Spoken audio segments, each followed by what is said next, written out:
Good evening, everybody. Welcome to our Read to Me virtual book reading series. I'm Nicole Thompson, the Operations Manager for Second Stage. Such a pleasure to all have you with us tonight. Thank you for joining us. Tonight we have Siena Annable. I hope I've said your name right, Siena. She's going to be reading, I believe, a personal essay and also some other works. And so we're so pleased to have her. She is a junior at Sweet Briar College. And we thank you so much, Siena, for doing this.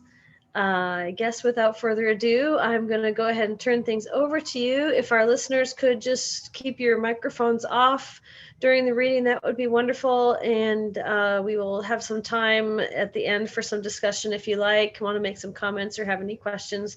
That's perfectly fine. So for now, just sit back and relax. We're going to turn it over to Siena. Thank you so much. Hi. So I'm going to be starting off with reading a personal essay. It's called Soft Wrinkles. Okay, so it was her hands, the gentle aging of her hands that told me she was getting older. I never thought of my mother as aging. She stayed at the age of 45 in my mind for what seemed like an eternity. I first noticed when she softly reached for my hand in a car ride. The skin was thin and delicate, decorated with sunspots and light blue veins peering through. It was only then that I saw the lines around her mouth that appeared after years of deep laughter and silly smiles, the wrinkles around her eyes that formed when she squinted to look at a computer screen or read the small lettering in a book. It was also the fingers. They were the same ones that had carefully brushed the knots out of my tangled hair. I ran the pads of my fingers gently across the back of her hand. Ripples of wrinkled followed. Her fingers had begun thinning out. The bones had become more prominent. Throughout the years, I had focused on the world around me. I had focused on my own developments, leaving my mother in a place that time hadn't touched. I had forgotten that she could age, that she wasn't more than human. But through a child's eyes, she was. She was this gorgeous being beyond time and space. She was this endless pool of knowledge, this genius, this comedian, this eternal sunshine. She was all I needed and all I had for so long. She was my roots, my foundation. She is all that I am, and she is all that I want to be. I had failed to notice how soft spoken she'd become, how tired she'd become. As I carefully pulled the soft blue blanket up to her chest and tucked her in, I failed to notice that it was only 7 p.m. As I pressed my lips to her forehead, I had failed to notice that a circle had formed around her eyes. Her eyes had somehow become quieter, with beautiful kind of silence that echoed throughout time. I laughed at how she would reminisce in my childhood. I miss when you used to fit right on my chest. She'd whisper as I laid next to her. You were so small I could hold you in my arms, but look at you now. A sweet memory, and at the time I diverted my focus to how I had grown, negating the fact that time had slipped through my mother's fingers. It was then that I started to notice how her blonde hairs weren't blonde anymore. They were gray. It was then that I could see how she wasn't as vibrant or how her glow had somehow dimmed, but she was still beautiful in the way that she told stories, in the way she gave to her all to each person, in the way that she sang Bette Midler under her breath as she cleaned, or when she cried watching Disney movies. My dad used to say that if you were to tie her hands together, she wouldn't be able to speak. She had to stand to tell a story. She needed enough space to throw her hands around, to run from one side of the room to another, or to stand on her tippy toes and shout. She would act out at times and get into fights with one of her brothers, and one time she almost hurt him. She would dramatically attempt to mimic the voice of her father and the ways in which he would embarrass her. She sits to tell stories now. Her knees can't stand for too long. My mother always loved the idea of growing old. She loved the idea of being a grandmother. The salt and pepper hair, the flabby arms. She loved all the romance of aging. She loved the life and everything that came with it. She's fierce and strong. She's alive in the way that she talks about death. She does not fear it. She is a passage from a life of celebration to a life spent with God. It was then that I noticed it wasn't just an idea anymore. My mother was beautifully growing old. She has not dimmed from anguish or pain. She was and is beautiful in her wrinkled eyes and her crinkled nose. She is studying with her thin hands and laughing lines. She was magnificent with her silver hair and crowned and delicate skin, but it was her hands, the gentle aging of her hands that opened my eyes to the incredible aging of my mother. It was in that car ride that I held by the hand of everything that she is.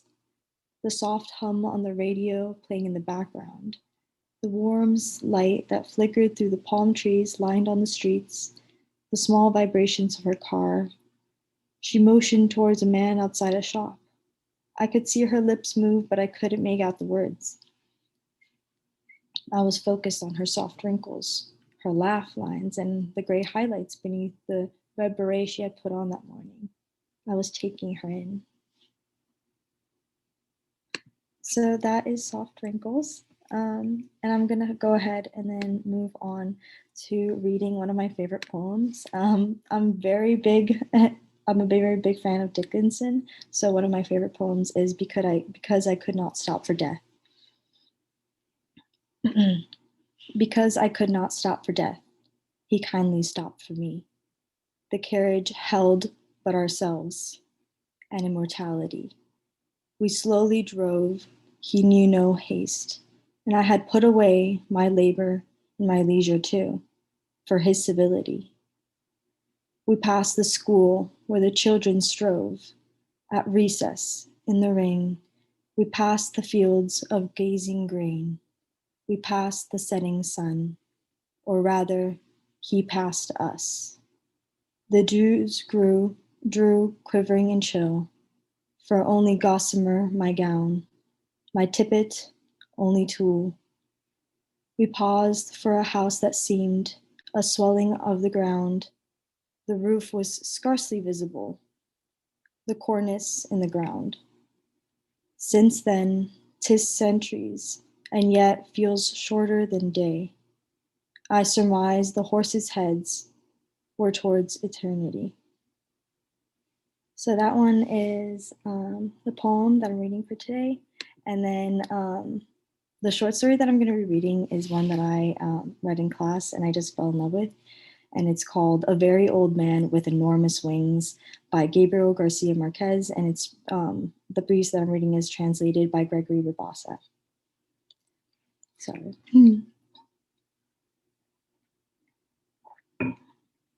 On the third day of rain, they had killed so many crabs inside the house that Peleo had to cross his drenched courtyard and throw them into the sea. Because the newborn child had a temperature all night, and they thought it was due to the stench. The world had been sad since Tuesday.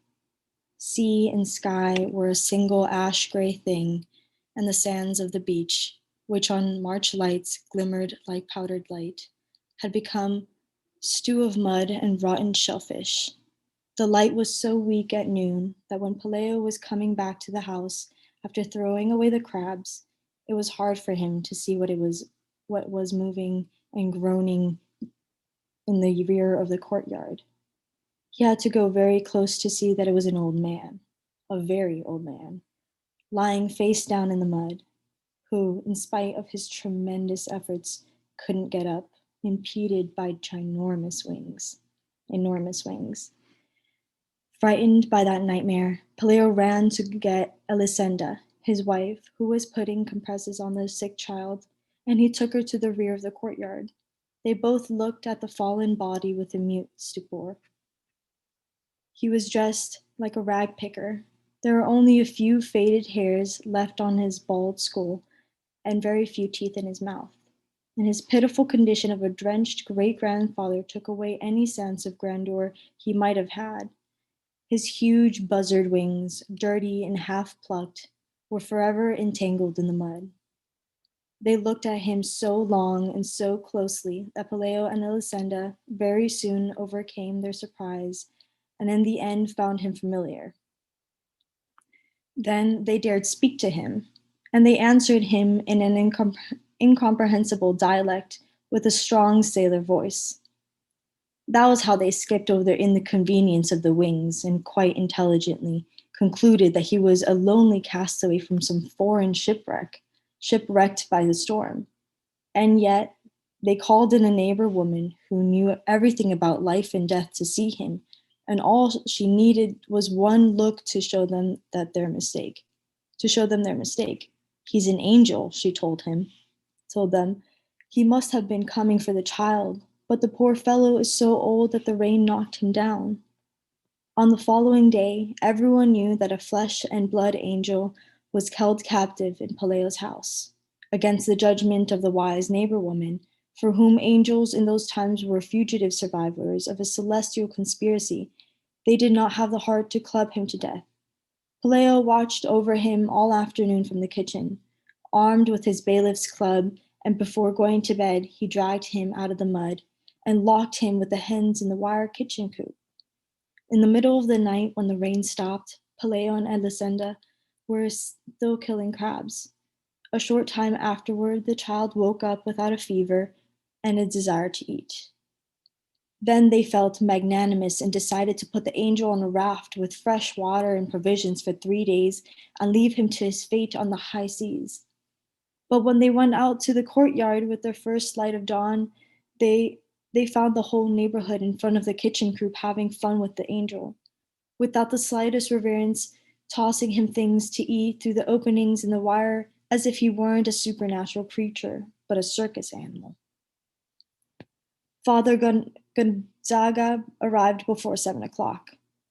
Alarmed at the strange news, by the time onlookers less frivolous than those at dawn had already arrived and were making all kinds of conjectures concerning the captive's future, the simplest among them thought that he could be named mayor of the world.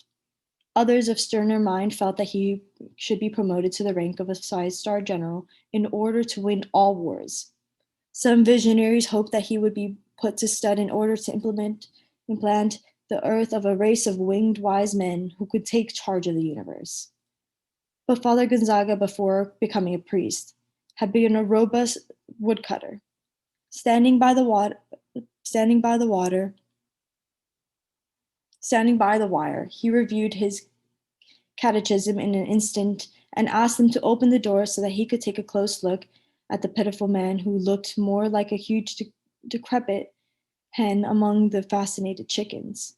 He was lying in the corner, drying his open wings in the sunlight among fruit peels and breakfast leftovers that the early risers had thrown him. Alien in the impertinence of the world, he only lifted his antiquarian eyes and murmured something in a dialect when Father Gonzaga went to the kitchen coop and said good morning to him in Latin. The parish priest had his first suspicion of an impostor when he saw that he did not understand the language of God or know how to greet his ministers. When he noticed that, seen close up, he was much too human, he had an unbearable smell of the outdoors. The backside of his wings was strewn with parasites, and the main feathers had been mistreated by terrestrial winds, and nothing about him measured up to the proud dignity of angels. Then he came out of the chicken coop and in a brief sermon warned about the curious risk of being ingenious.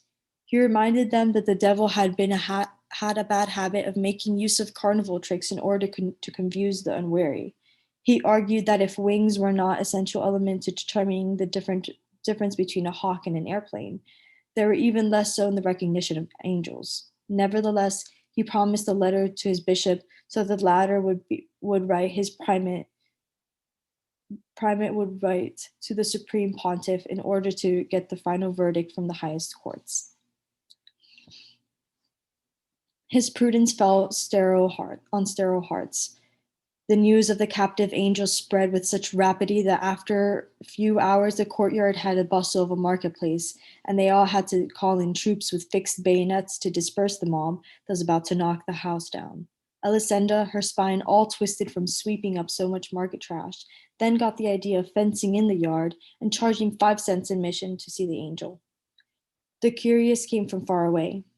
A traveling carnival arrived with a flying acrobat who buzzed over the crowd several times, but no one paid any attention to him because his wings were not that of an angel, but rather those of a serial bat. The most unfortunate invalids on earth came in search of health. A poor woman since childhood had been counting her heartbeats and had run out of numbers. A Portuguese man who could not sleep because of the noise of the stars disturbed him. Sleepwalker who got up in the night to undo the things he had done wide awake, and many others with less serious ailments. In the midst of that shipwrecked disorder that made the earth tremble, Paleo and Elisenda were happy with fatigue. For in less than a week they had crammed their rooms with money, and the line of pilgrims waiting their turns to enter still reached beyond the horizon. The angel was the only one who took no part in his own act. He spent his time trying to get comfortable in his burrowed nest, befuddled by the hellish heat of the oil lamps and the sacramental candles that had been placed along the wire. At first they tried to make him eat some mothballs, which, according to the wisdom of the wise neighbor woman, were the food prescribed for angels. But he turned them down, just as he turned down the papal lunches and the penance brought him. And they never found out whether it was because he was an angel or because he was an old man that in the end ate nothing but eggplant mush. His only supernatural virtue seemed to be patience, especially during the first days when the hens pecked at him, searching for the stellar parasites that proliferated in his wings, and the cripples pulled out feathers to touch for their defective parts, and even most mercifuls threw stones at him, trying to get him to rise so that they could see him standing. The only time this succeeded in arousing him was when they burnt his side with an iron for branding steers, for he had been motionless for many hours that they thought he was dead. He awoke with a start, ranting in his hermetic language and with tears in his eyes, and he flapped his wings a couple of times, which brought on a whirlwind of chicken dung and a lunar dust and a gale of panic that did not seem to be of this world. Although many thought that his reaction had not been one of rage, but of pain, from then on and they were careful not to annoy him, because the majority understood that his passivity was not that of a hero taking at ease, but of a cataclysmic in repose. Father Gonzaga held back the crowd's frivolity with formulas of maidservant inspiration while waiting the arrival of final judgment on the nature of the captive. But the mail from Rome showed no sense of urgency. They spent their time finding out if the prisoner had a navel, if his dialect had a connection with aromatic, how many times he could fit on the head of a pin, or whether he wasn't just a Norwegian with wings. Those meager letters might have come and gone until the end of time, if a providential event had not put an end to the priest's tribulations. It so happened that during those days, among so many other carnival attractions, there arrived in the town the traveling show of the woman who had been changed into a spider for having disobeyed her parents. The admission to see her was not only less than the admission to the angel, but people were permitted to ask her all manner of questions about her absurd state and to examine her up and down so that no one would ever doubt the truth of her horror. She was a frightful tarantula the size of a ram and with the head of a sad maiden. What was most heart-rending, however, was not her outlandish shape, but the sincere affliction with which she recounted the details of her misfortune. While still practically a child, she had sneaked out of her parents' house to go dance, and while she was coming back through the woods after having danced all night without permission, a fearful thunderclap rent the sky in two, and through the crack came out the lightning bolt of brimstone that changed her into a spider. Her only nourishment came from the meatballs that charitable souls chose to toss to her mouth. A spectacle like that, full of so much human truth and with such a fearful lesson, was bound to defeat, without even trying, that of the haughty angel who scarcely deigned to look at mortals. Besides, the few miracles attributed to the angel showed a certain mental disorder, like the blind man who couldn't recover his sight but grew through 3 new teeth, or the paralytic who didn't get to walk but almost won the lottery, and the leper whose sores sprouted sunflowers. Those consolation miracles were more of like a mocking fun, and had already ruined the angel's reputation when the woman who had been there changed into a spider finally crushed him completely. That was how Father Gonzaga was cured forever of his insomnia, and Palaio's courtyard went back to being as empty during the time it rained for 3 days, and crabs walked through the bedrooms. The owners of the house had no reason to lament. With the money they saved, they built a 2-story mansion with balconies and gardens and high netting so that crabs wouldn't get in during the winter, and with the higher iron bars on the windows so that angels wouldn't get in. Palaio also set up a rabbit warren close to town and gave up his job as a bailiff for good. And Elisenda bought some satin pumps with high heels and many dresses of iridescent silk, and the kind worn on a Sunday by the most desirable women in those times. The chicken coop was the only thing that didn't receive any attention. If they washed it down with creolin and burned tears of mirror inside it every so often, it was not homage to the angel, but to drive away the dung heap stench that still hung everywhere like a ghost that was turning the new house to old one. At first, the children learned to walk. They were careful that he not get too close to the chicken coop. But then they began to lose their fears and got used to the smell. And before they could the child got his second teeth, he'd gone inside the chicken coop to play, where the wires were falling apart. The angel was no less standoffish with him than with other mortals, but he tolerated the most ingenious infamies with the patience of a dog who had no illusions. They both came down with the chicken pox at the same time. The doctor who took care of the child wouldn't couldn't resist the temptation to listen to the angel's heart, and he found so much whistling in the heart and so many sounds in his kidneys that it seemed impossible for him to be alive. What surprised him the most, however, was the logical logic of his wings. They seemed so natural that complete on that complete human organism that he couldn't understand why other men didn't have them too. When the child began school, it had been some time since the sun and rain had caused the collapse of the chicken coop. The angel went dragging himself about here and there like a stray dying man. They would drive him out of the bedroom with a broom and a moment later find him in the kitchen. He seemed to be in so many places at the same time that they grew to think that he'd been duplicated, that he was reproducing himself through the house. And the exasperated and unhinged Elisenda shouted that it was awful living in such a hell full of angels. He could scarcely eat, and his antiquarian eyes had become so foggy that he went around bumping into posts. All he had left were the bare cannulae of his last feathers.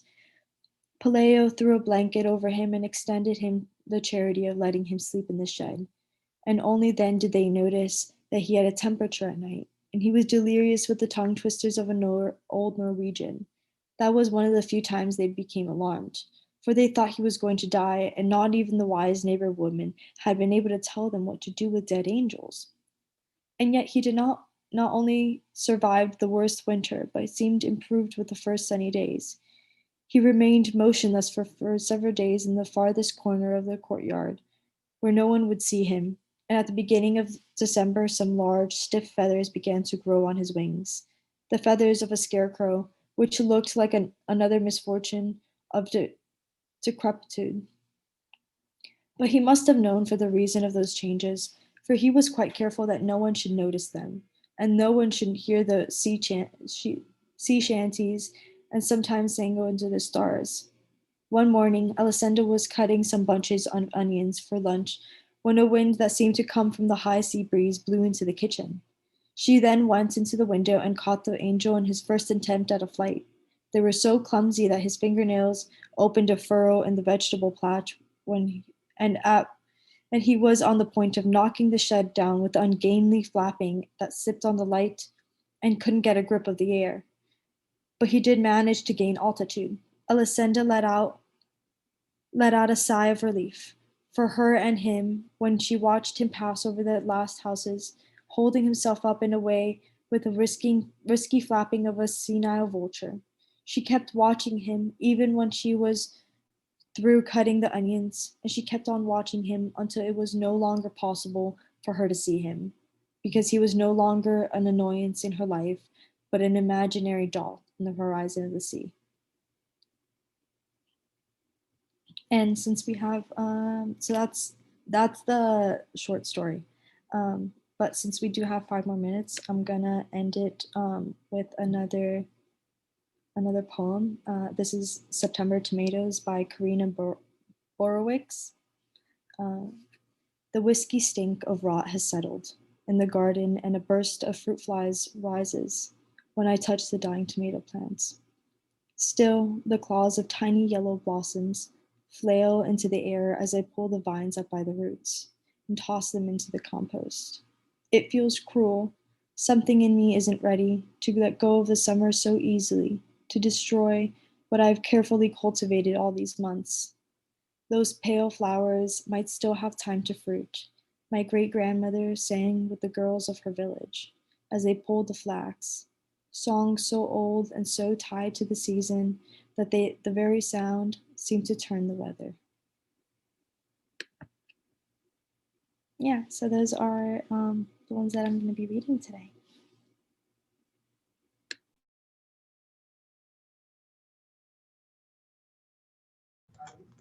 Thank you so much, Sienna. Wonderful job. Does anyone, any of our listeners have any questions or comments that you'd like to make? Please, if so, you can unmute your microphone and jump in. Just would you put in the chat maybe the names of each poem and the author? So that I can make a copy, and because I'd like to review the Gabriel Marquez. I'd not read that, and I love what he does. And I wanted to ask Sienna, do you also like Pablo Neruda? Have you read anything by him? I might need titles, but I can look him up and then see also. You might enjoy it. Sienna?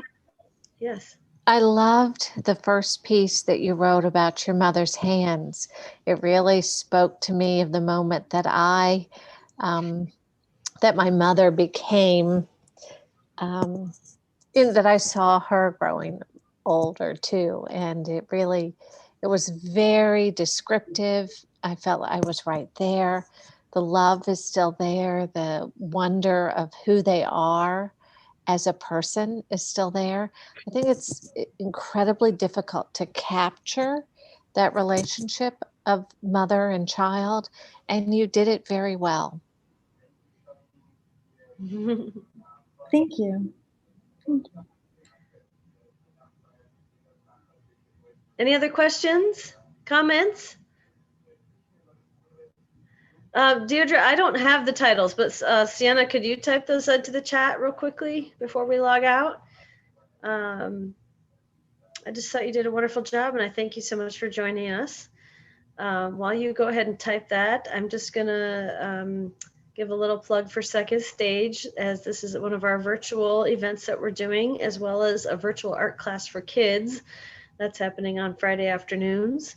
And we are lucky to soon be coming back to live events, of course, with limited people and with the safety measures in place, but we are looking forward to doing some live events coming up, including a Friday night movie series, which will be happening outside on the lawn on Fridays in May. So family-friendly movies, concessions, and that'll be great fun, I think. And also, I just want to mention for our literary friends here that we do have a coffee and bookshop called Baines Coffee and Books that is inside the Second Stage building. So if you do make your way through town and want to stop by and check out the bookshelves and maybe have some a beverage or something, that would be a great place to do that. So just wanted to thank you all again for joining us. Did you get all those in there, Sienna? Yes, good. Good. Well, thank you all so much. I appreciate you being here. Anyone have any other questions or comments? I don't want to cut us off too early. See if I saw any in the chat here. Yeah, that's great. All right. Well, thank you all very much. I appreciate again having you here, and we will be here again next week with another student from Sweet Briar.